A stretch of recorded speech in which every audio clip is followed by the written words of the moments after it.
ओम नमो भगवते वासुदेवाय। ओम नमो भगवते वासुदेवाय। ओम नमो भगवते वासुदेवाय।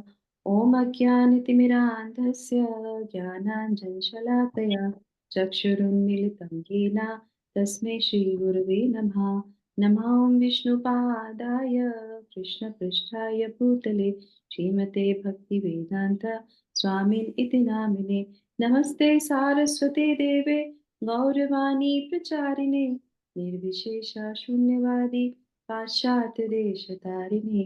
जय श्री कृष्णा चैतन्य प्रभु नित्यानंदा श्री अद्वैत गदाधरा श्रीवासादि गौर भक्त वृंदा। हरे कृष्णा कृष्णा कृष्णा हरे हरे हरे रामा राम राम हरे हरे। जगत गुरु शिला प्रभुपाद की जय। वाणी भगवत गीता जी की जय। गुरु महाराज की जय। हरे कृष्णा।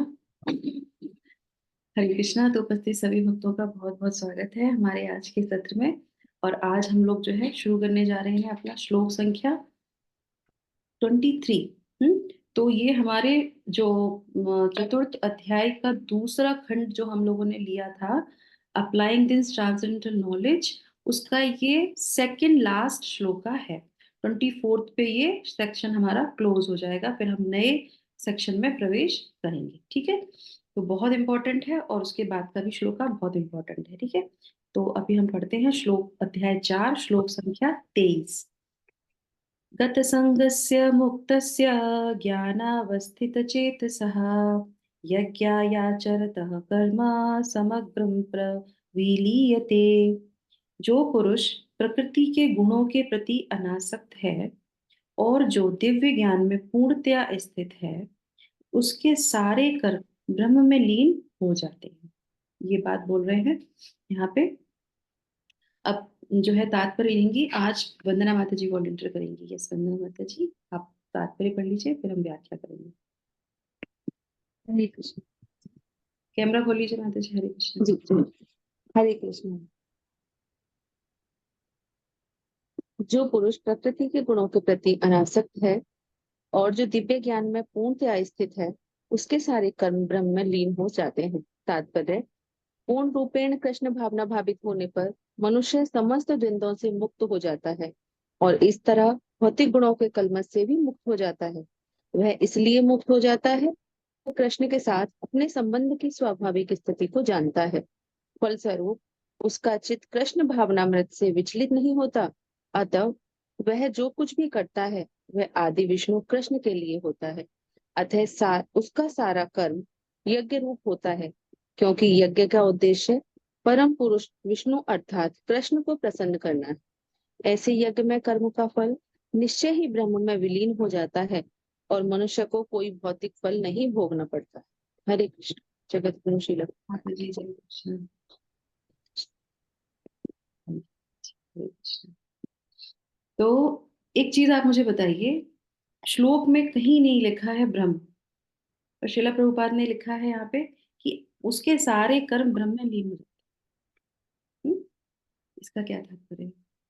श्लोक में तो नहीं आया, ब्रह्म शब्द श्लोक में नहीं आया जिसकी हम व्याख्या कर सकें, तो हम उसकी व्याख्या नहीं करेंगे। ठीक है। पर शिला प्रभुपाद ने क्यों बोला उसको मैं लास्ट में बताऊंगी। अगर आपको कहीं पता चले तो मुझे बताना। ठीक है। लास्ट में कि मैंने आपको छोड़ दिया एक क्वेश्चन देके। ठीक है। चलिए अब हम आगे बढ़ते हैं कि एक स्टोरी से शुरू करते हैं ना। तो मान लीजिए आपने नई गाड़ी खरीदी है ना। आपने नई गाड़ी खरीदी, आपने उसमें अच्छे से पेट्रोल भरवा लिया, और उसके बाद आप जा रहे हैं किसी, आपका कोई डेस्टिनेशन है, वहां पे आप जा रहे हैं, हाईवे आपने पकड़ लिया। आप अपनी फैमिली के साथ बैठे हैं, नई गाड़ी है, पेट्रोल पूरा भरा हुआ है, आपने जीपीएस जो लगता है ना वो भी लगा लिया अपनी गाड़ी में, और आप हाईवे पे निकल गए। हाईवे का मतलब तो होता है कि हाईवे मतलब कुछ नहीं होता उसमें, तो फिर हमें जाने ही जाना है ना, तो आप निकल गए। वहां पे बीच में कुछ एक दो लोगों ने आपको हाथ दिया, रोकने का प्रयास किया कि आप रुकिए, मुझे थोड़ा लिफ्ट दे दीजिए, है ना, मुझे अपनी गाड़ी में बिठा लिया। आपने एक लोग को इग्नोर कर दिया, फिर दूसरा आया, फिर दूसरे को भी इग्नोर कर दिया, थर्ड में भी कुछ आपके मन में आया तो आपने रोक के गाड़ी उसको बिठा लिया। ठीक है। गाड़ी में अब वो गाड़ी आगे जाने लगी, तो उसने बोला कि मुझे ऐसे से यहाँ तक जाना है। बोले हाँ हम लोग उसी रास्ते में जा रहे हैं, हम आपको छोड़ देंगे। पर वो व्यक्ति कहता है कि जो आप रास्ते में जा रहे हैं ये तो गलत रास्ता है, यहाँ तो नहीं जाना पड़ेगा। इस यहाँ जाने के लिए तो आपको गाड़ी यू टर्न लेना पड़ेगा। तो अब आप बताइए, अगर हम उस स्थिति में होंगे तो हम उस व्यक्ति की बात मानेंगे, या फिर हम जिस गंतव्य पे जा रहे हैं, हम जीपीएस से चल रहे थे, हम जैसे जा रहे थे वैसे ही हम चलते चले जाएंगे, कहेंगे कि तुम्हारी बात पे हम क्यों मानेंगे, तुमको हमने लिफ्ट दिया, हम जहाँ जा रहे हैं तुम हमारे साथ चलो। बताइए, समझ में आया क्वेश्चन? हाँ बताइए। हम सीधे सीधे अपना हाईवे क्रॉस करेंगे, या फिर उस व्यक्ति के कहने के अनुसार यू टर्न लेंगे? माता जी, अगर हमें विश्वास है कि हमारा गंतव्य सही है और हम सही रास्ते पे जा रहे हैं, तो हम तो फिर सीधा ही जाएंगे। हम्म, मुझे जो लगता है कि किसी अनजान व्यक्ति जिसको हम कुछ जानते भी नहीं, हम तो उसको एक लक्ष्य तक पहुंचाने के लिए ले लिया उसको, पर हम्म। उसके अनुसार मुझे तो क्वेश्चन ज्यादा समझ नहीं आया, तो मे बी मेरा आंसर। बोला वो भी सही है। यस, प्रेमलता माता जी ने माइक खोला था, संगीता माता जी ने। यस बताइए। माता जी, एक बार हम फिर से चेक करेंगे कि मतलब हम सही है कि नहीं है। उसके बाद फिर मतलब चेक करने के बाद हमें लगेगा कि हम सही हैं तो हम अपने ही रास्ते पे जाएंगे, उसकी बात नहीं मानेंगे। हरे कृष्ण। Very nice. संगीता माता जी आप? माता जी, हम उसको समझाएंगे कि आप गलत हो, हम सही रास्ते पे चल रहे ये भी सही है। हैं। क्योंकि तुमको नहीं मालूम, हमने अभी गाड़ी नहीं ली है, हमको ज्यादा पता है हम जिस रास्ते पे हम जा रहे जीपीएस हैं। हम जीपीएस से जा रहे हैं तो हम सही हैं शायद। करेक्ट करेक्ट, मैंने जीपीएस का नाम वहां पे लिया था कि हम जीपीएस से जा रहे हैं तो हम सही जा रहे हैं। करेक्ट, सही। तो यहाँ पे क्या है, ये बहुत अच्छा एक एक प्रैक्टिकल चीजें थी कि ऐसा हमारे जीवन में होता है। तो मान लीजिए हमारी जीवन में नई गाड़ी, सब कुछ हमारे पास है, धन्य धान है, सब कुछ है, और हम तेजी स्पीड से जा रहे हैं। और उसी बीच में अगर कोई व्यक्ति ऐसा आता है, वो जो कहता है कि ये जो आप रास्ता लिया है आपने, ये गलत है, तो कहेंगे नहीं, हम सब लोग इसी रास्ते से कई सालों से, कई जन्मों से इसी रास्ते से जा रहे हैं। वो कहेगा नहीं, ये रास्ता ठीक नहीं है, हम आपको बता रहे हैं यहाँ से आपको यू टर्न लेना पड़ेगा, तो आप यहाँ से जा सकते हैं, क्योंकि वो भी उसी गंतव्य पे जा रहा था। तो जैसे प्रेम माता जी ने बोला कि हम एक बार चेक करेंगे कि वाकई में क्या जो व्यक्ति वो बोल रहा है वहां से कोई रास्ता है, वो जो जो बता रहा है, तो हो सकता है कि वो जो रास्ता बता रहा है वो शॉर्टकट हो और वो सही भी हो, तो हम उसको ले सकते हैं।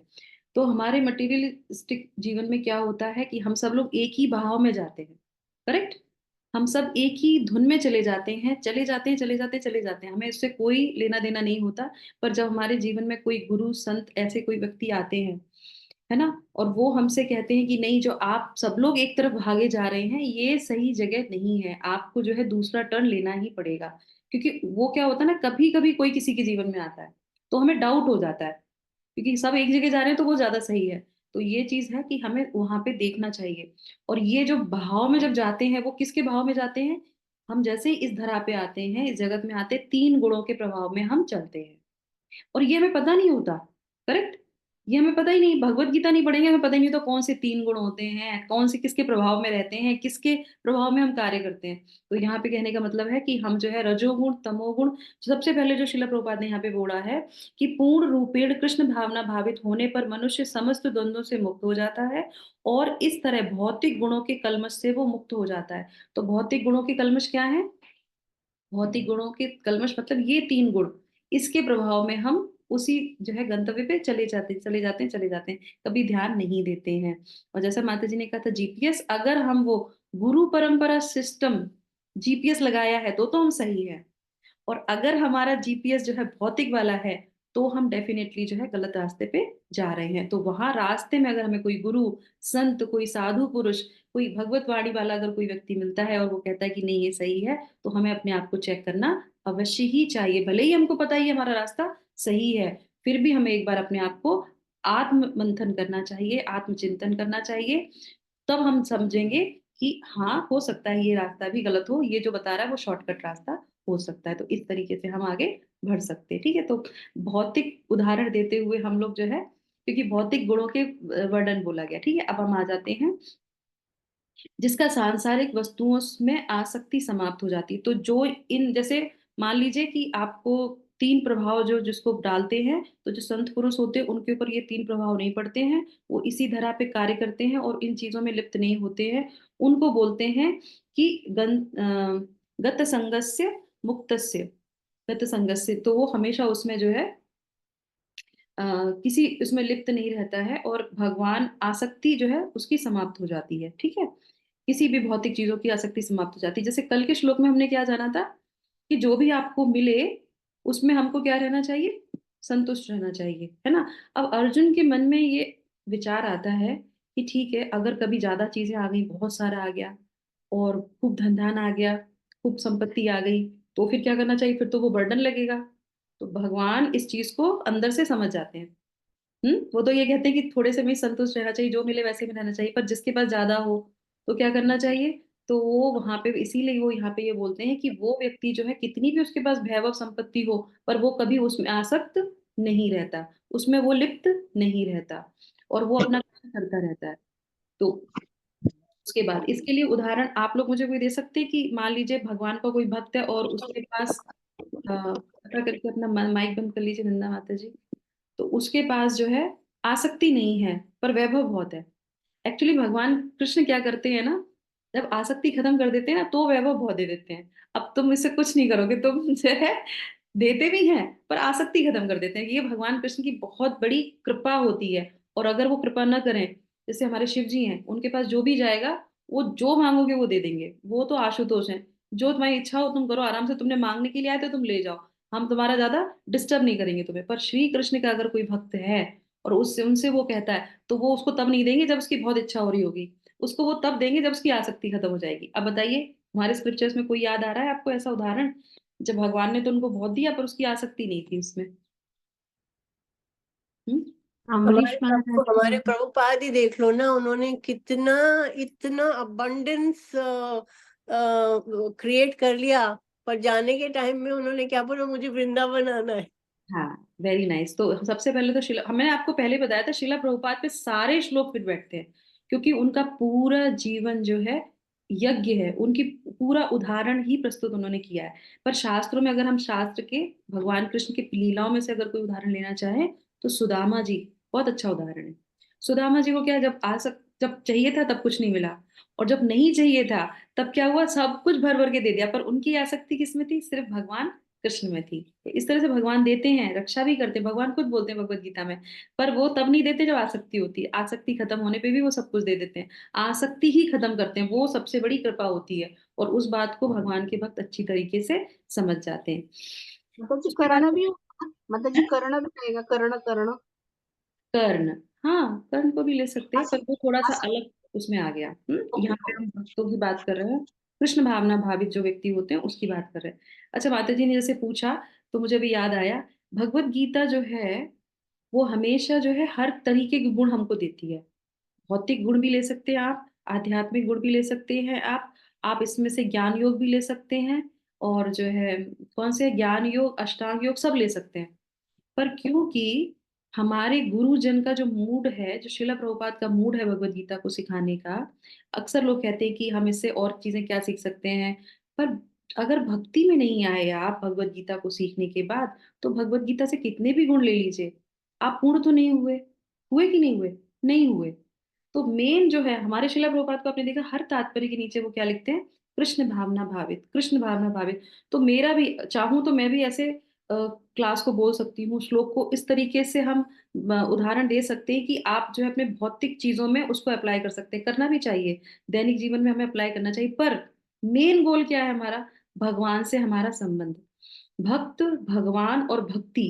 अगर ये तीन चीजें नहीं है आपके जीवन में भगवत गीता को पढ़ने के बाद, भगवत गीता, भगवान, भक्त और भक्ति, ये तीन चारों चीजों का कनेक्शन नहीं हुआ, तो मुझे लगता है भगवत गीता पढ़ने का कोई अर्थ नहीं है, क्योंकि और चीजें तो आप डेवलप कर लेते हैं। इसीलिए हमारा मूड भी वही होना चाहिए जो हमारे गुरुजन का मूड है, जो शिला प्रभुपाद का मूड है, कि कृष्ण भावना भावित हमें होना है। तो उदाहरण भी हम वैसे लेते हैं कि हम जो भक्ति में आया है, जो कृष्ण भावना भावित हुआ है, इसलिए आपने देखा होगा हर श्लोक का अंत जो है भक्ति से ही होता है। क्यों, क्योंकि हमको इस पाथ पे जाना है जो हमको यहाँ पे शिक्षा दी जा रही है।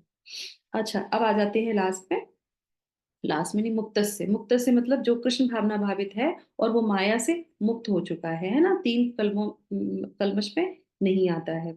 और उसके बाद है जिसका जो है यहाँ पे एक उदाहरण है, कोई खोल लीजिए माता जी, दूसरे अध्याय का 7वां श्लोक है। दूसरे अध्याय का 7वां श्लोक का सिर्फ हमें जो है ट्रांसलेशन आप पढ़ लीजिएगा।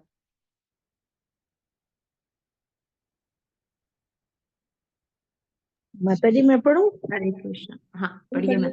2.7 पढ़िएगा। तात्पर्य जगत गुरु श्रील प्रभुपाद की जय। यह प्राकृतिक नियम है कि भौतिक कार्यकलाप की प्रणाली ही हर एक के लिए चिंता का कारण है। पग पग पर उलझन मिलती है, अतः प्रामाणिक गुरु के पास जाना आवश्यक है, जो जीवन के उद्देश्य को पूरा करने के लिए समुचित पथ निर्देश दे सके। समग्र वैदिक ग्रंथ हमें यह उपदेश देते हैं कि जीवन की अनचाही उलझनों से मुक्त होने के लिए प्रामाणिक गुरु के पास जाना चाहिए। ये उलझने जी उस आपको दावा। ट्रांसलेशन पढ़ने के लिए बोला था मैंने। अच्छा मैम, ओके माता जी, सॉरी माता जी। अब मैं अपनी कृपण दुर्बलता के कारण अपना कर्तव्य भूल गया हूँ और सारा धैर्य खो चुका हूँ। ऐसी अवस्था में मैं आपसे पूछ रहा हूँ कि जो मेरे लिए श्रेयस्कर हो उसे निश्चित रूप से बताएं। अब मैं आपका शिष्य हूँ और आपका शरणागत हूँ, कृपया मुझे उपदेश दें। हरे कृष्ण। हरे कृष्ण। तो जब हम मुक्त कब होते हैं? जब हम गुरु की शरण में आते हैं। तो 2.7 में बोलते हैं, कार्पण्य दोषो उपहत स्वभावा रक्षामि माम सम्भवूढ़ चेतसा। वो कहते मेरा जो है ये दिमाग कार्य नहीं कर रहा है, मेरी इंद्रियां कार्य नहीं कर रही, अब मैं आपकी शरण में आता हूँ। और जब उनकी शरण में आते हैं तो भगवान उनके गुरु बन के उनको वो जो है देते हैं। तो जैसे ही गुरु हमको हमारे जीवन में आते हैं, वो क्या करते हैं? हमें ज्ञान देते हैं, और ज्ञान आने से हम सब चीजों से मुक्त हो जाते हैं। तो ये पहला प्रिंसिपल जो हम लोगों ने अध्याय 2 से प्रारंभ किया है, और तब जाके ये जो दिव्य ज्ञान अभी हम पढ़ रहे हैं, इसीलिए पढ़ रहे हैं क्योंकि श्री श्री भगवान कृष्ण जो है उनके गुरु बन जाते हैं। ठीक है, और तभी हम भौतिक कलमशों से बाहर निकल सकते हैं। अब उसके बाद आ जाते हैं यहाँ पे ज्ञान अवस्थित चेतसा। तो इसका क्या है? वो ज्ञान आ जाता है। तो यहाँ पे जो है ज्ञान कैसे आता है? जब हम गुरु की शरण में आते हैं और हम डेली प्रेयर करते हैं। कौन सा हम लोग एक जो है गुरु का जो है वो गाते हैं, प्रेयर गाते हैं। कोई किसी को? संसारे दावन। नहीं, दोपहर के सत्र में गाते हैं। कौन बताएगा?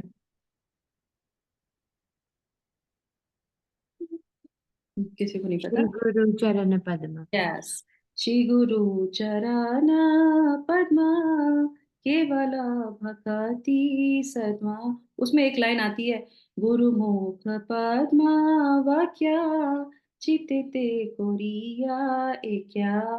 गुरु मुख वाक्या जितेते करिया एक, क्या हमारे चित्त में उसको एक कर दीजिए। भगवान गुरु के जो मुख के जो वचन है, वो हमारे चित्त में क्या है? एकाकार हो जाना चाहिए।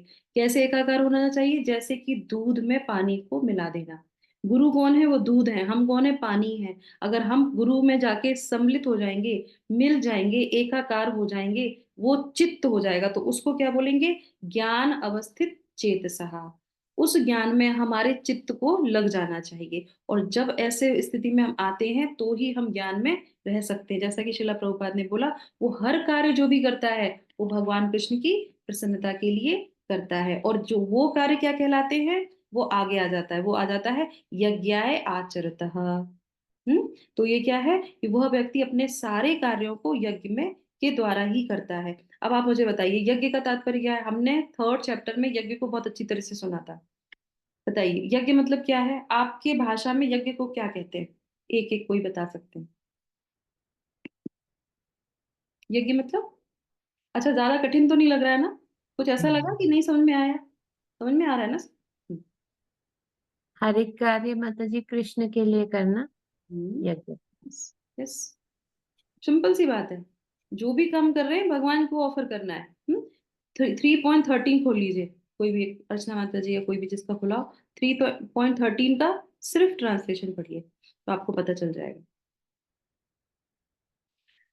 तो वो जो है भगवान, जो भी हम कार्य करते हैं भगवान के लिए करते हैं। उदाहरण के लिए जब खुल जाए तो मुझे बता दीजिएगा। मान लीजिए, हाँ फॉर जी मैम। एग्जाम्पल मैं आपको बताती हूँ। फॉर एग्जाम्पल जैसे कि अभी हम ये जो है क्लास में आप लोग आ रहे हैं। तो किस लिए आ रहे हैं? भगवान की भगवत गीता को सुनने के लिए आ रहे हैं। जैसे ही हम गीता को क्लास हो, जैसे ही हमने एक श्लोक पढ़ा, आपने भगवत गीता जो है क्लोज की, उसके बाद क्या कहेंगे? कि भगवान, आज का ये जो श्लोक हमने पढ़ा था ये आपकी प्रसन्नता के लिए पढ़ा था। दैट्स, ये हमारा क्या हो गया, यज्ञ हो गया। ये सुबह जो मैं सत्र कर रही हूँ, क्लास कर रही हूँ, जो भी मैं वाणी से बोल रही हूँ अपने, तो वो क्या है, मेरे सामने शीला प्रभुपाद की फोटो है, तो मैं उनको देखती हूँ, फिर कहती हूँ कि आज का सत्र आपको समर्पित, ये मैंने आपकी प्रसन्नता के लिए किया है, मेरी इसमें कोई प्रसन्नता नहीं है, ये हमारा यज्ञ पूर्ण हो गया। आपने कुकिंग की, कुकिंग करने के बाद भगवान आपके लिए हमने ये बनाया है, आपको भी भोग ऑफर है, हमारा यज्ञ पूर्ण हो गया। जो भी हम कार्य करते हैं तो ये धीरे धीरे प्रैक्टिस है। मुश्किल होता है, हर बार याद नहीं रहता, बोलना तो बिल्कुल याद नहीं रहता, पर फिर भी प्रयास करेंगे, सुनेंगे, समझेंगे, तो हमेशा वो हमारा यज्ञ हो जाता है। यस माता जी, 3.13 पढ़ लेंगे। मैं हरे कृष्णा। मैं पढ़ भगवान के भक्त, पढ़िए पढ़ो माता माता। भगवान के भक्त सभी प्रकार के पापों से मुक्त हो जाते हैं, क्योंकि वे यज्ञ में अर्पित किए भोजन प्रसाद को ही खाते हैं। अन्य लोग जो अपने इंद्रिय सुख के लिए भोजन बनाते हैं, वे निश्चित रूप से पाप खाते हैं। यस, तो यहाँ पे उदाहरण दिया गया है कि जो भी उच्छिष्ट होता है, जो बचा हुआ होता है, वो खाते, भगवान को ऑफर करके खाते हैं। तो सबसे मेन चीज क्या है, भगवान को ऑफर करना, वो क्या कहलाता है, वो यज्ञ कहलाता है, जो भी भगवान विष्णु की प्रसन्नता के लिए। तो यहाँ पे शिला प्रभुपाद ने यहाँ पे क्या लिखा था कि हाँ, क्योंकि यज्ञ का उद्देश्य परम पुरुष विष्णु अर्थात कृष्ण को प्रसन्न करना है। ठीक है, लिखा है ना तात्पर्य में। तो भगवान विष्णु को, भगवान कृष्ण को जो ऑफर किया जाता है वो ही यज्ञ कहलाता है। अगर वो उनकी प्रसन्नता के लिए नहीं है, किसी अन्य देवी देवता के लिए है, तो वो यज्ञ नहीं होगा। अपने लिए है तो यज्ञ नहीं होगा, भगवान की प्रसन्नता के लिए है। ऐसे यज्ञमय कर्म का फल निश्चय ही ब्रह्म में विलीन हो जाता है। ठीक है, तो ये हमारे यहाँ पे अब आ जाते हैं। तो ये हमारा हो गया। सबसे बड़ा यज्ञ हम लोग कौन सा करते हैं, आप बताइए, सबसे बड़ा यज्ञ कौन सा होता है। शिला प्रभुपाद इस श्लोक के जो है जब वो व्याख्या दे रहे थे, तो वो बोलते हैं कि हम रोज जो है यज्ञ करते हैं। कौन सा सबसे बड़ा यज्ञ है हमारा, जो हमें सारे पापों जपा, से, जपा। जपा होता है माता जी। यस, संकीर्तन करना, जपा करना, भगवान के नाम का उच्चारण जोर जोर से करके हम जो जपा करते हैं, वो सबसे बड़ा यज्ञ हम करते हैं। और उसी यज्ञ के पावर से जो है हम सारे अपने कार्यों को भगवान को समर्पित कर सकते हैं। तो वो हमारी की है, वो हमें सुबह उठ के डेली करना ही करना चाहिए। चाहे टाइम नहीं हो, 1 राउंड 2 राउंड जितने भी आप कर सकते हो, जो अवश्य करिए, शुरुआत उससे कीजिए। फिर आपका पूरा दिन जो है भगवान की कृपा से सुचारू से भगवान की कृष्ण में हो सकता है। ठीक है, अब आ जाते हैं लास्ट में कि कर्म समग्र प्रविलिते। तो इसमें क्या है कि, और हाँ, जैसे कि माता जी ने भी बताया था, सुमन माता जी ने, तो जो भगवान के ऐसे भक्त होते हैं वो सारा कार्य करते हैं और वो अपने लिए कुछ नहीं करते। तो शिला प्रभुपाद का उदाहरण दिया, मैंने भी शिला प्रभुपाद का उदाहरण लिखा हुआ था। शिला प्रभुपाद ने छोटी सी उम्र में, उन्हें तो 10 वर्ष की आयु, मतलब जो उनका पीरियड था सेवा का, और उसमें जो है इतनी बड़ी उम्र में, 70 साल की वर्ष में, उन्होंने जो है 108 टेम्पल का निर्माण किया। और वो किसके लिए किया, अपनी प्रसन्नता के लिए, भगवान की प्रसन्नता के लिए। और उन्होंने 80, कितने लिखे, 80 ग्रंथ लिखे उसी पीरियड में। और कितनी बार उन्होंने जो है यात्रा की पूरे विश्व की, कितना प्रचार किया, कितने लोगों को सब कुछ सिखाया। तो शिला प्रभुपाद ने उस पीरियड में सब कुछ कर दिया। क्यों, क्योंकि वो जो भी कर रहे थे वो सिर्फ और सिर्फ कृष्ण की प्रसन्नता के लिए, और सिर्फ अपने गुरु की प्रसन्नता के लिए। तो उनका पूरा चरित्र क्या था, यज्ञ था, पूरा चरित्र यज्ञ में था उनका। कहीं से कोई भी चीज उठा लीजिए, वो सिर्फ और सिर्फ यज्ञ में है। तो ऐसे साधु पुरुष के शास्त्रों को, तात्पर्य को हम पढ़ते हैं, और उन्होंने बोला भी है कि जो भी मेरी बुक को पढ़ेगा वो कृष्ण में हो जाएगा। बस हमारी श्रद्धा होनी चाहिए, समर्पण होना चाहिए। ठीक है, तो लास्ट में जो है विलीयते, ये बहुत इंटरेस्टिंग है। अब इसमें भगवान क्या शब्द ले रहे हैं, विलीयते हो जाता है, कर्म क्या हो जाते हैं, घुल जाते हैं। विलय मतलब क्या होता है, घुलना, और उसके आगे क्या लग गया, प्र लग गया। प्र मतलब हो गया कि प्रकृष्ट रूप से, प्रकाष्ट रूप से, एकदम से। जैसे आपसे मैं पूछती हूँ, हम एक पानी में चीनी को घोलेंगे और एक पानी में हम नमक को घोलेंगे, आप मुझे बताइए कौन सा ज्यादा जल्दी घुलेगा। नमक माता। नमक, नमक माता जी, नमक।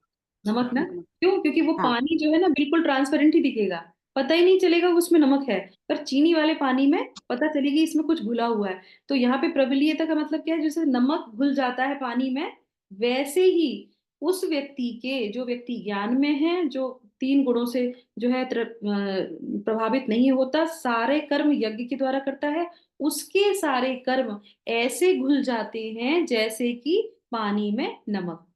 अब आप मुझे बताइए, ये तो हमने उदाहरण दे दिया, अब हम रोज उसमें नमक बढ़ाते जाएं, 1 गिलास पानी में अगर हम रोज नमक बढ़ाते जाएं तो क्या होगा?